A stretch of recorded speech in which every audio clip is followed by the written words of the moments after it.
Hello friends, welcome back to my YouTube channel. तो friends, आप देख रहे हैं मुस्कान। और मुस्कान के आने वाले एपिसोड्स में आप देखेंगे कि मुस्कान रौनक के घर के बाहर खड़ी होकर रौनक का इंतज़ार कर रही होती है और कहती है कि आज तो मैं रौनक जी से मिलकर ही जाऊंगी। इतने में आप देखेंगे कि निशा भी आने ही वाली होती है। निशा अपनी बेटी खुशी को लेने के लिए स्कूल पहुंचती है और वहां पर जाकर के देखती है कि खुशी की तबीयत ख़राब होती है और वो खुशी को गले लगा कर के कहने लगती है कि खुशू बेटा, आप ठीक तो हो ना। तो खुशी बताती है कि उसको क्या प्रॉब्लम हुई थी और फिर निशा उसको संभालती है।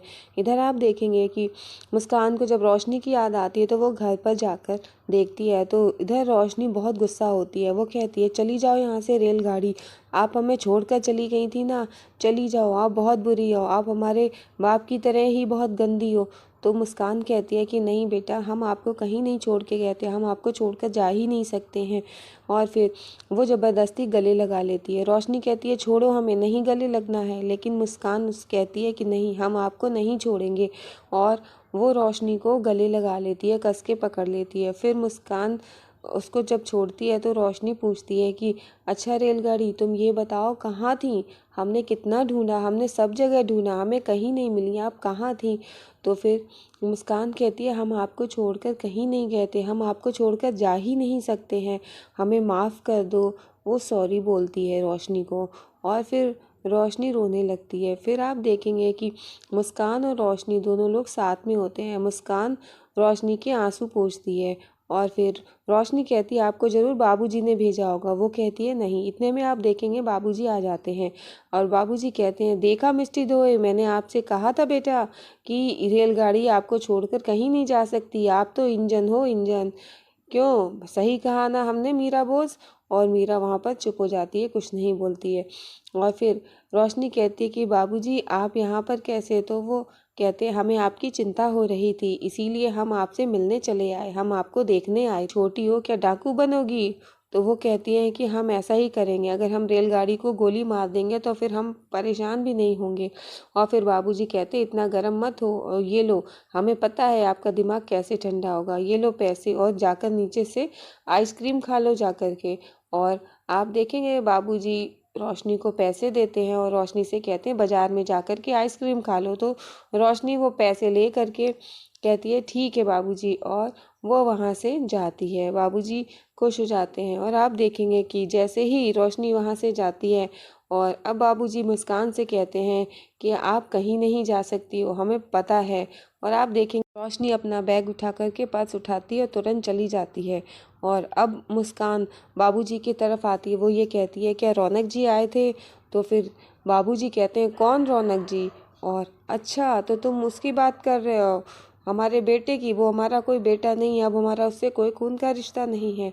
और तुम देखना, एक दिन ये रोशनी और उस रौनक को जब बीच चौराहे पर गोली मारेगी ना, तब हमारे कलेजे को ठंडक मिलेगी, तब देखना। और फिर आप देखेंगे कि बाबूजी कहते हैं, तब मुस्कान कहती है, आप ये नहीं कर सकते हैं। तो बाबूजी कहते हैं, हम कुछ भी कर सकते हैं। और फिर कहते हैं कि देखना हम क्या क्या करते हैं। और मुस्कान से कहते हैं कि उस रौनकवा को जब गोली लगेगी ना, तब हमारी छाती को ठंडक मिलेगी। और बाबूजी कहते हैं कि अब तुम देखना, अब तुम्हारे साथ क्या होता है, और अब तुम इस इंजन को छोड़कर कहीं नहीं जा सकती हो। वो कहते हैं, जय महाकाली। और इतना कहने के बाद बाबूजी वहाँ से चले जाते हैं। मुस्कान सोचने लगती है। इधर आप देखेंगे कि डॉली मामी जी से कह रही होती है कि क्या खुशी की तबीयत खराब है और आपने भाई को बताया तक नहीं? ये बात सुन लेती हैं गायत्री जी, और जैसे ही उन्हें पता चलता खुशी की तबीयत खराब है, वो भी मुँह से बोल देती हैं। तो ये बात गायत्री जी के मुँह से रौनक सुन लेता है। तो गायत्री जी तुरंत उठकर आती हैं और पूछती हैं डॉली से कि क्या कह रहे हो, खुशी की तबीयत खराब है? तो वो बताती है कि हाँ माँ। और इधर रौनक सुन लेता है तो रौनक उठने लगता है। तो पंडित जी कहते हैं कि आप ये आहुति छोड़ के कहाँ जा रही है, आप शगुन होता है।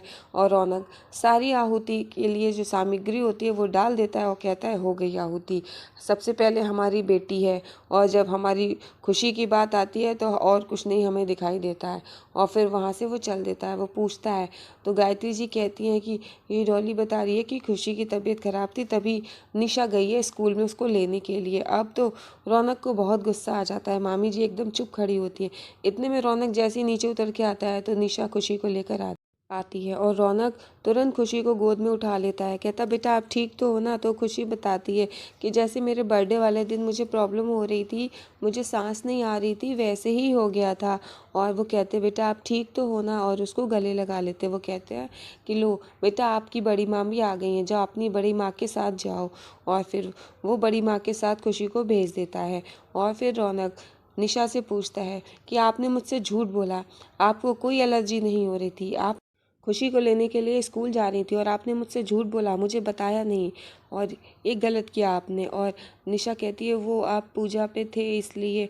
और रौनक चिल्लाता है निशा पे। वो कहता है कि जब हमारी बेटी की बात आती है कि तो हमें कुछ भी अच्छा नहीं लगता है। आपको पता है सबसे पहले हमारी बेटी की खुशी है, सबसे पहले हम उसको रखते हैं, और आपने ना बता करके झूठ बोल करके बहुत गलत किया। हमें झूठ बोलने वाले बिल्कुल भी पसंद नहीं है, हमें झूठ से नफरत है, और आज आपने ये जो झूठ बोला है ये आपने अच्छा नहीं किया। और फिर रौनक निशा को बहुत डांटता है। निशा एकदम चुप हो जाती है। वो कहती है कि रौनक जी मैंने तो ये पूजा भी आपके और खुशी के लिए रखवाई थी, बस इसीलिए। तो रौनक कहता है कि आपने गलत किया, आपको झूठ नहीं बोलना चाहिए था, हमें नफरत है इस झूठ से। और निशा चुप हो जाती है। रौनक इतना कहने के बाद वहाँ से फिर चला जाता है। अब निशा सोचती है मैंने जब इतना छोटा सा झूठ बोला तो रौनक जी को इतना गुस्सा आ रहा है, अगर इनको ये बात पता चल गई कि मुझे मुस्कान के बारे में पता था तो पता नहीं क्या होगा। इधर आप देखेंगे कि मुस्कान डांस के लिए बार में पहुंचती है, और वहां पर जा तो रही होती है लेकिन वो रौनक के बारे में सोचती है और निशा के बारे में। रौनक के घर वो गई थी और उसको वहाँ से भगा दिया गया, और वो वही सब सोच रही थी, और वो ये सोचती है मैं कैसे अपनी बेटी रोशनी को बचाऊं। वो तो ये सब अच्छा समझती है कि ये बार यहाँ के लोग सब अच्छे हैं। और फिर मुस्कान बार में डांस शुरू करती है, और वो अपनी ही टेंशन में होती है लेकिन फिर भी वो बार में डांस करती है। और वहाँ पर आप देखेंगे बार में सभी लोग मुस्कान का डांस एंजॉय करते हैं। मुस्कान वहाँ पर बहुत अच्छा डांस करती है, और जैसे ही उसका डांस कंप्लीट होने वाला होता है तो वहाँ बार में और भी लोग होते हैं, वहाँ पर वो खड़े हो जाते हैं। मुस्कान अपना डांस करके ख़त्म करती है, और फिर इतने में आप देखेंगे जो रौनक का फ्रेंड होता है वो वहाँ पर मुस्कान के साथ फ़ोटो खिंचवाने के लिए कहता है।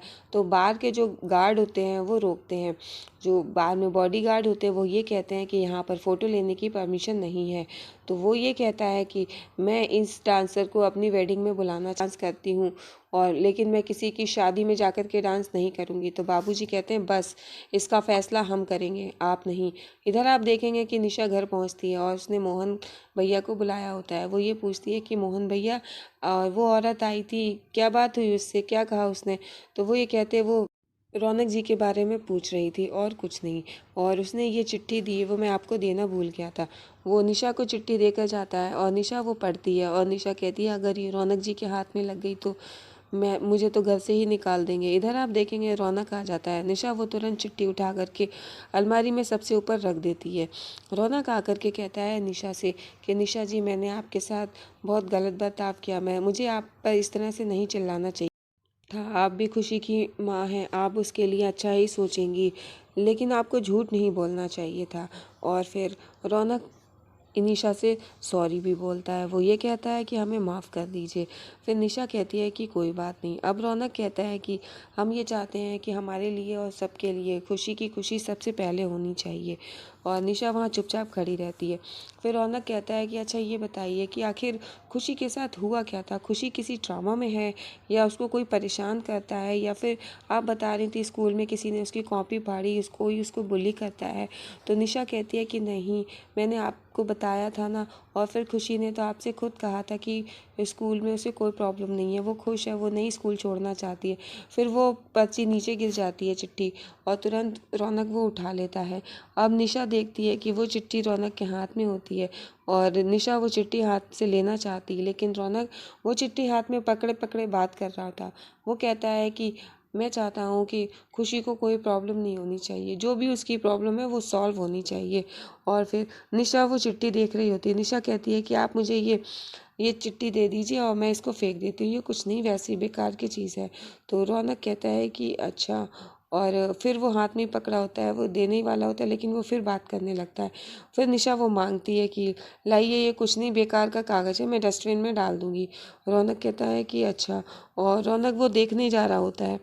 रौनक निशा से पूछता है कि क्या खुशी को कोई प्रॉब्लम है, तो निशा कहती है कि नहीं, मुझे तो उसने ऐसा कुछ भी नहीं बताया। फिर वो चिट्ठी उसको दे करके जाता है। निशा कहती मैं फेंक देती हूँ। फिर वो वहाँ से वो दे करके चला जाता है। अब निशा ये सोचती है कि रौनक जी को अगर मुस्कान के बारे में पता चला तो वो तो मुझे घर से ही निकाल देंगे। इधर निशा रात में सो रही होती है और उसको यही टेंशन होती है, अगर रौनक जी को मुस्कान के बारे में पता चल गया तो, और वो मुझे घर से निकाल देंगे। और हे भगवान जी, आपने ये ऐसा क्यों किया। और अब मेरी गृहस्थी अच्छी से चल रही थी और मैंने कभी किसी के साथ बुरा नहीं किया, फिर भी मेरे साथ ऐसा क्यों। इधर मुस्कान रात को सो रही होती है, खुशी के बारे में सोच रही होती है कि खुशी की आदतें बिल्कुल मुस्कान की तरह हैं और कैसे रौनक जी खुशी का ध्यान रखते हैं। और मुस्कान ये सब सोच कर बहुत खुश हो रही होती है। फिर वो सोचती है खुशी तो बहुत अच्छी लाइफ जी रही है और मेरी रोशनी को भी ये लाइफ जीने का हक है और मैं उसे ये हक दिला के ही रहूँगी। अब मुस्कान रोशनी के बारे में सोचती है और वो ये सोचती है कि मुझे रौनक जी को बताना ही पड़ेगा कि रोशनी को सर जी ने किडनैप किया था और मुझे रोशनी का हक उसको दिलवाना ही होगा।